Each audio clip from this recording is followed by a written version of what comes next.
et bienvenue dans le nouveau tutoriel Articulation entre un système de gestion de bases de données relationnelles et les systèmes d'information géographiques. Alors dans ce travail, nous allons manipuler le langage SQL à partir de PostgreSQL comme un système de gestion de bases de données relationnelles, mais aussi traiter des objets ou des données géographiques à partir de l'extension PostGIS et de savoir faire le lien avec les systèmes d'information géographiques tels que QuantumGIS.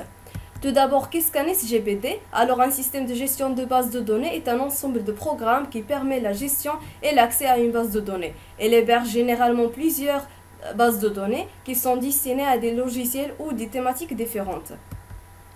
Les principaux objectifs fixés au système de gestion de base de données afin de résoudre les problèmes causés par une gestion sous forme de fichiers à plat sont les suivants. Indépendance physique, accès aux données, non-redondance des données, partage des données et la sécurité des données. Il existe de nombreux systèmes de gestion de bases de données, à titre d'exemple, Access, SQL Server, Oracle, Sybase, MySQL et PostgreSQL. PostgreSQL est un SGBD robuste et puissant, aux fonctionnalités riches et avancées, capable de manipuler en toute fiabilité de gros volumes de données, même dans des situations critiques. Il fonctionne également sur les principaux systèmes d'exploitation, Linux et Windows. Il supporte également plus d'une douzaine de langages de programmation dont on cite Java, Perl, Python et C++.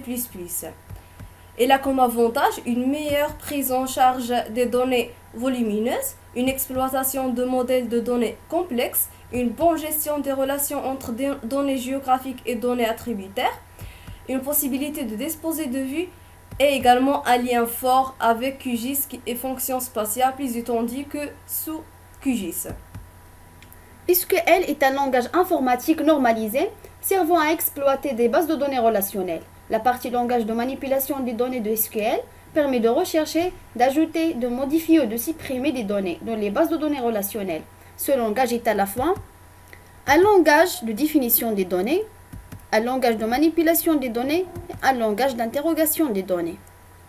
Alors pour manipuler les données lors d'une requête, une base de données classique fournit des fonctions comme la concaténation de chaînes de caractères, la réalisation d'opérations mathématiques, alors qu'une base de données spatiale fournit un ensemble complet de fonctions pour analyser les composantes géographiques, déterminer les relations spatiales et même manipuler les objets géographiques, et c'est le cas de PostGIS comme étant un moteur de données spatiales.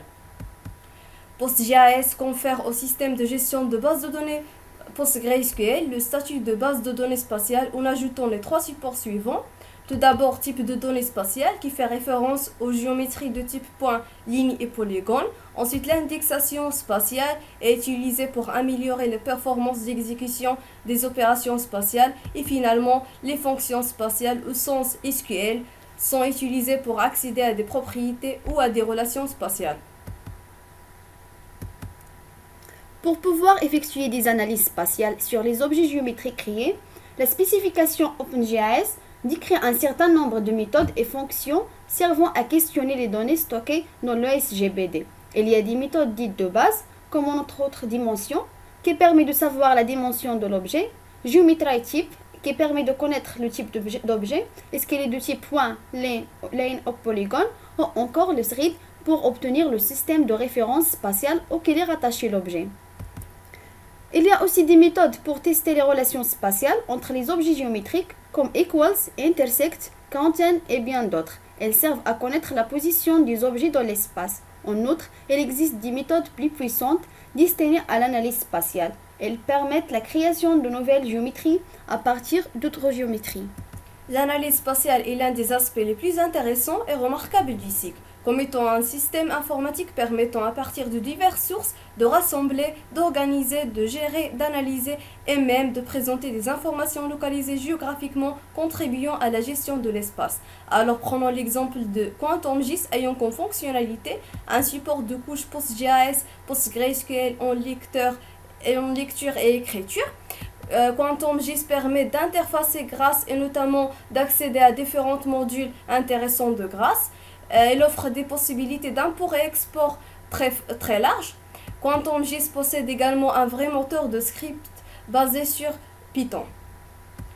Maintenant, nous allons installer le SGBD relationnel PostgreSQL et sa cartouche spatiale PostGIS. Commençons par installer PostgreSQL à partir du site officiel du PostgreSQL. Suivons le lien de téléchargement Download. Nous l'installons pour la plateforme Windows en sélectionnant le lien d'installation.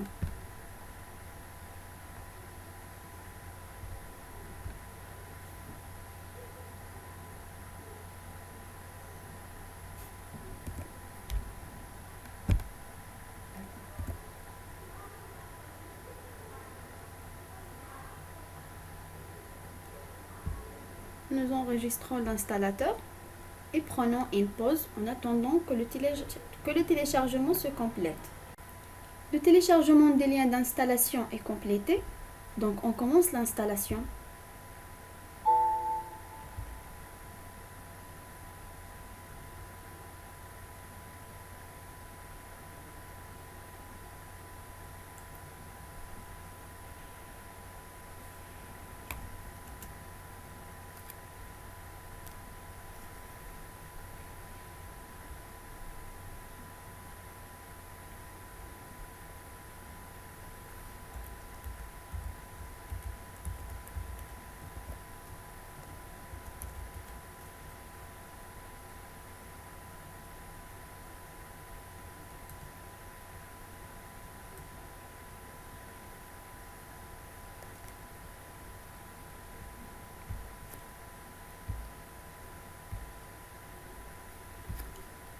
Il faut choisir un mot de passe pour l'utilisateur Postgre. Suivant.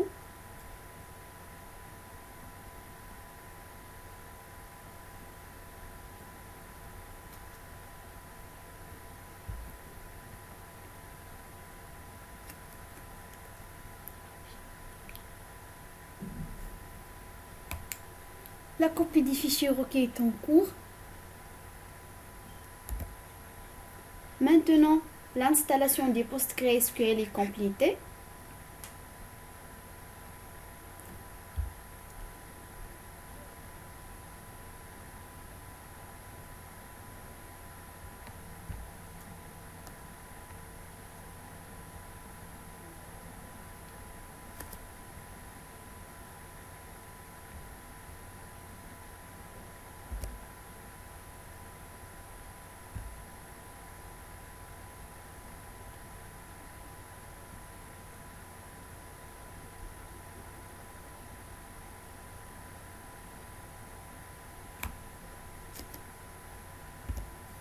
Cliquez Terminer.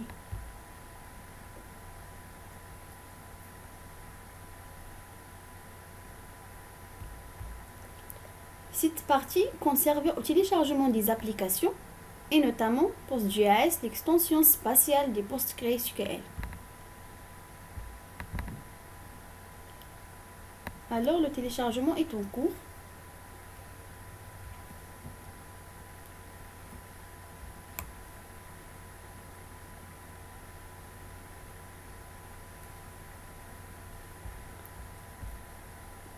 On choisit PostGIS, l'extension spatiale.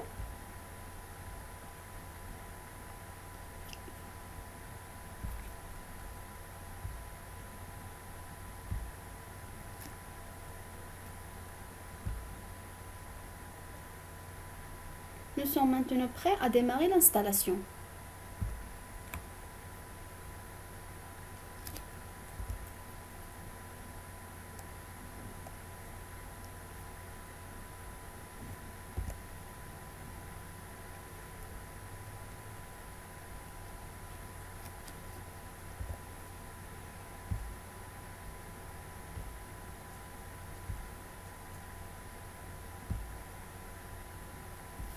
Il faut rentrer le mot de passe que nous avons sélectionné plus tôt.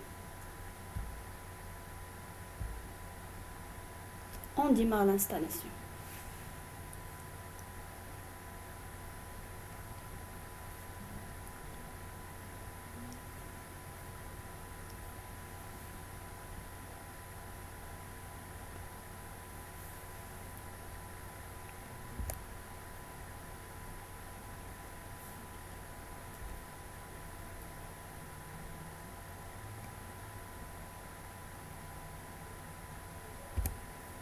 Nous avons terminé notre installation. C'est fini. Alors maintenant, le logiciel PostgreSQL avec son extension sont installés. Nous allons voir par la suite la manipulation des requêtes sous PostgreSQL et sa cartouche spatiale PostGIS.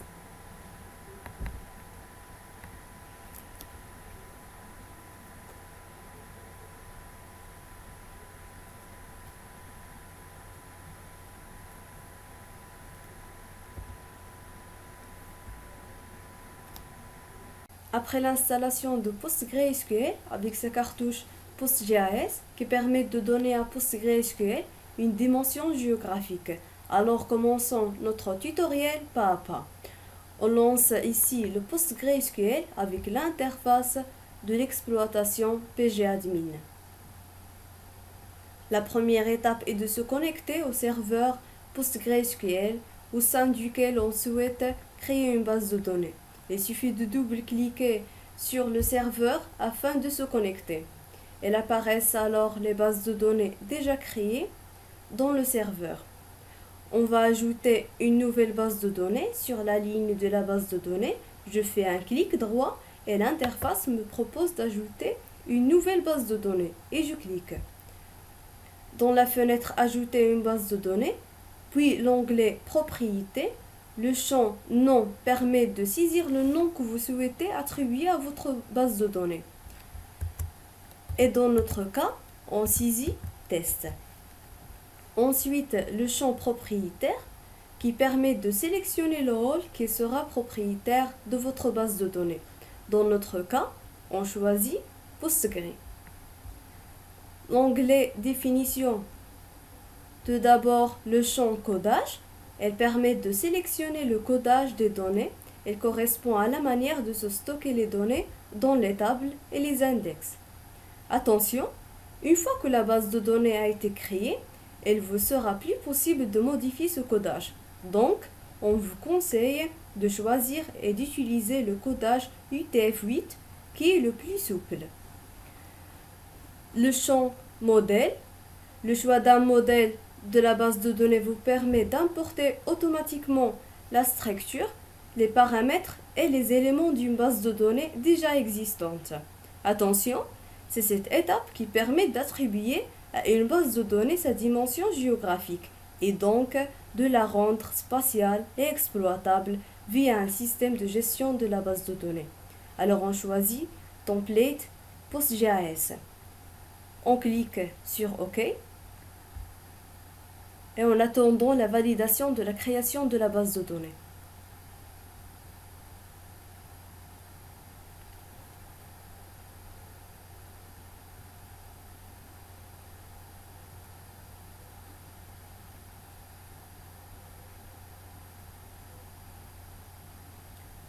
On ouvre notre base de données pour consulter son contenu.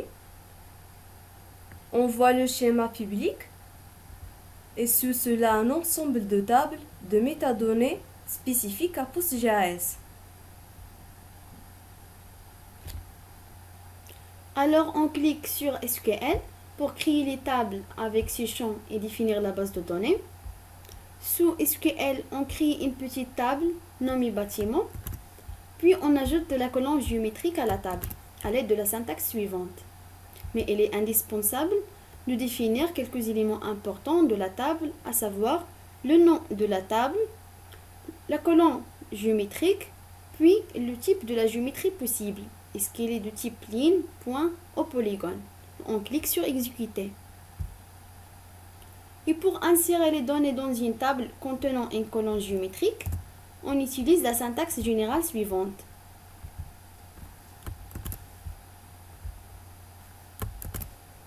Insert into, nom de la table, puis les colonnes, les valeurs du colonne, la syntaxe stgeom_from_text, type géométrique, les coordonnées et finalement le thread. Dans notre cas, on saisit comme requête insert into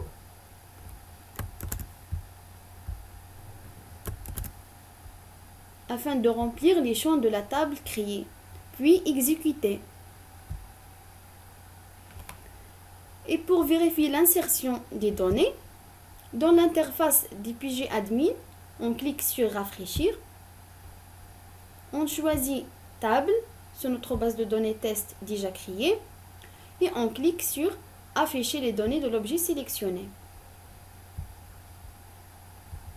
Et voilà notre table déjà créée appelée bâtiment avec les deux champs et les données insérées. Pour bien illustrer le lien entre les SGBD et les SIG, nous avons choisi QuantumGIS comme logiciel SIG qui donne la possibilité de visualiser des données créées sous forme de requêtes sur PostGIS. Alors dans le menu couche de QuantumGIS, on choisit ajouter une couche PostGIS. La fenêtre suivante s'affiche pour définir une connexion à une base de données tout en cliquant sur le bouton nouveau. La fenêtre suivante demande les paramètres de configuration de la connexion. Le nom correspond au Postgre, localhost pour le hôte, le nom de notre base de données déjà créée, puis le nom d'utilisateur et le mot de passe. Donc on teste la connexion à notre base de données. Connexion à test réussite. Donc une fois ces paramètres de connexion enregistrés, on clique sur OK. Maintenant la connexion à la base de données provoque l'affichage de la liste des tables.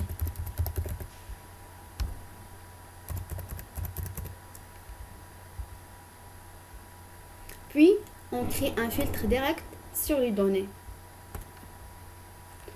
Pour afficher les tables sélectionnées, on choisit Ajouter.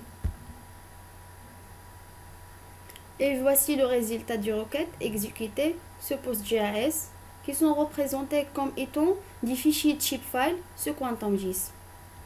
Et pour donner à chaque fichier chipfile le nom correspond, et pour aussi distinguer entre les géométries créées, on applique un étiquetage.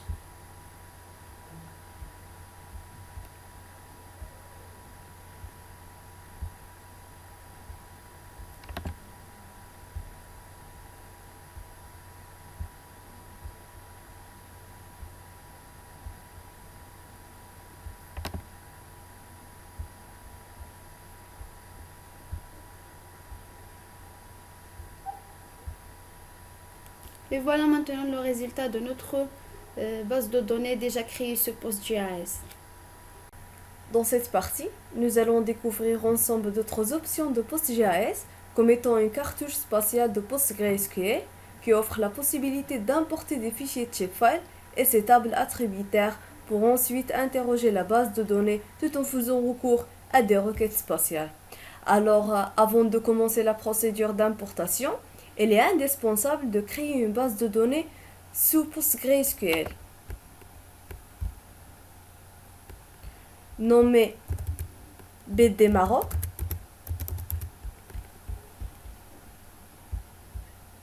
Ensuite, on spécifie le modèle de gestion de base de données spatiale PostGIS qui va contenir par la suite les tables de chipfiles importées. Supporté par une grande variété de librairies et d'applications, PostGIS fournit de nombreux outils pour charger des données. Alors, en attendant la création de la base de données,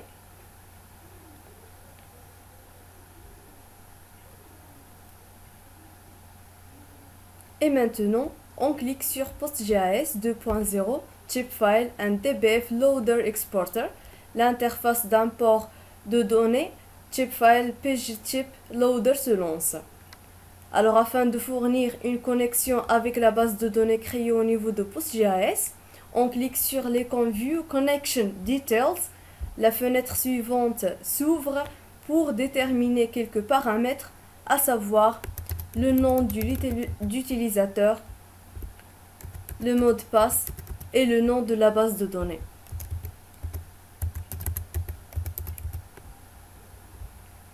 Cliquez ensuite sur le bouton Options et sélectionnez Load Data Using Copyrider than Insert, ce qui implique que le chargement des données sera plus rapide.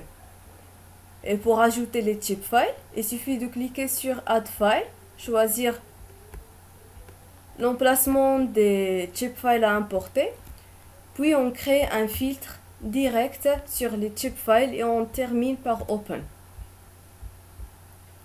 Ensuite, on spécifie pour chaque chip file le SRID, qui signifie identifiant de référence spatiale. Elle définit tous les paramètres de nos données, tels les coordonnées géographiques et la projection.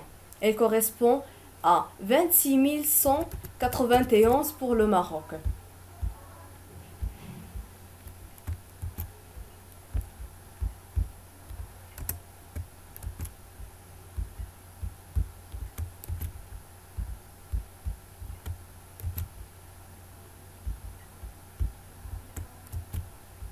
Et pour exécuter l'importation, cliquez sur Import. Cette étape va prendre un peu de temps en fonction de la taille des fichiers chip file.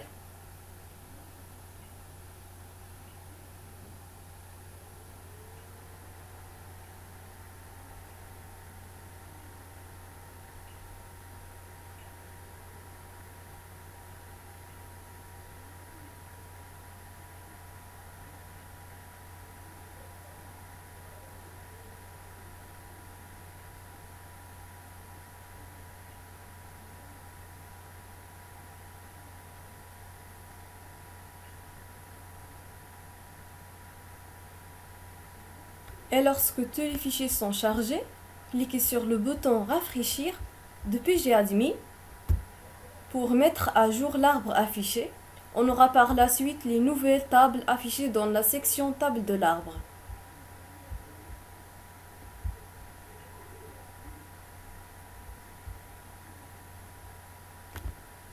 Après le chargement des données dans notre base, on va essayer d'utiliser SQL pour l'application des requêtes sur les géométries et les relations spatiales. Il est à noter que nous avons déjà présenté les différentes requêtes sur les géométries et les relations spatiales. Donc la première requête, on veut comme information les coordonnées de l'aéroport Mohammed V. On utilise la requête suivante, select nom aéroport, stx, coordonnées x et coordonnées y de l'aéroport, from aéroport, where nom aéroport est égal Mohammed V. Et on exécute la requête. Le résultat obtenu sont affichés. On veut déterminer la superficie de la province d'Agadir. On applique comme requête select labelé st area geo as superficie from province where labelé est égal province Agadir et Daoutianen et on exécute la requête. Voilà le résultat obtenu. Pour la troisième requête, on veut afficher la longueur du route selon leur type. Select type sum st length geom as length from route group by type order by length descendant. Puis on exécute la requête. Voilà les différentes routes obtenues provinciales, nationales, régionales et autoroutes. Si on veut savoir les routes qui s'intersectent avec la commune Sidi Bibi, on utilise comme requête select type code from route where st intersect geom, puis on copie les coordonnées correspondant à la commune Sidi Bibi d'après la table attributaire commune.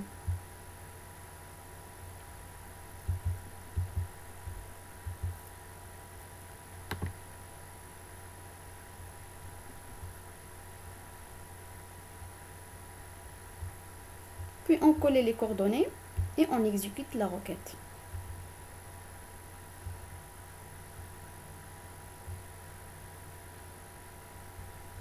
Pour connaître les routes qui se trouvent à environ 2000 mètres autour de l'aéroport Rabat Salé, cette fois-ci, on applique comme requête select code type from route where st waiting geom et on copie les coordonnées de l'aéroport Rabat Salé, puis la distance de 2000 mètres.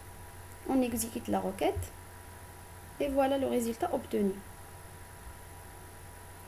Finalement, on veut déduire la distance entre l'aéroport de Marrakech et celui d'Agadir.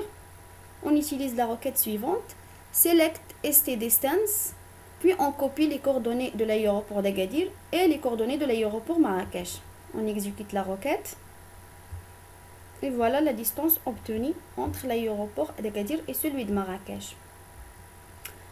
Pour définir la connexion à la base PostGIS, on suit les mêmes étapes citées auparavant. Alors on choisit Ajouter une couche PostGIS, cliquez Connecter. On crée un filtre direct sur les chip files et pour afficher les tables sélectionnées, on choisit Ajouter. Voici maintenant les différents chip files résultant de la connexion entre PostGIS et QuantumGIS.